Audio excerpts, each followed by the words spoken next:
My neighbor isn't copying me anymore. He's getting ahead of me. I used to think the creepiest thing about my apartment building was the elevator that shook every time it reached my floor. That was before I realized the neighbor in 3B wasn't just weird. He was watching me, or something worse. It started small. I'd shut my bedroom light off, and a second later the light in the next unit would click off too. I'd microwave something, and I'd hear the identical beeping through the wall at the exact same timing. For a while, I laughed it off. Old buildings, thin walls, right? But then things started happening that didn't make sense, things that couldn't be coincidence. One night I opened my fridge and stood there debating whether to cook or just eat cereal. I swear I heard someone next door open their fridge too. Same suction sound, same slow creak. I leaned forward, listening. When I closed mine, theirs closed a beat later, like they were waiting. The next day, I ran late for school and didn't even brush my hair. I just grabbed my bag and sprinted out. In the hallway, I heard a door open behind me. I didn't look back. I just ran down the stairs. When I reached the lobby, I finally glanced back up the stairwell. A man's head peeked around the corner for half a second before disappearing.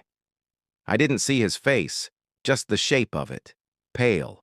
Still.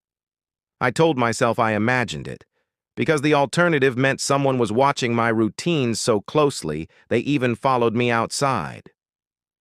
Over the next week, things escalated. I'd drop a spoon, and theirs dropped too. I'd cough, and a cough came through the wall, delayed by an exact second.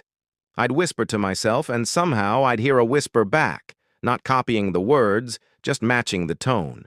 I finally asked the landlord again who lived in 3B. He just said, "He's private, works nights, don't bother him." But every noise I heard happened in the daytime, and every time I knocked on the door, no one answered.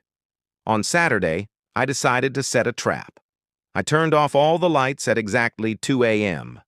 I lay in bed and waited. When I heard nothing, I grabbed my metal water bottle and dropped it on the floor. It clanged loudly. Nothing. I waited. 5 minutes passed, then 10. I sat up, relieved. Maybe it really was all in my head. But just when I was about to lie back down, the water bottle rolled across the floor toward me. I froze. The bottle stopped by my foot, from behind the shared wall. Something tapped. Once, slow, heavy. My chest tightened. I ran out of my apartment barefoot,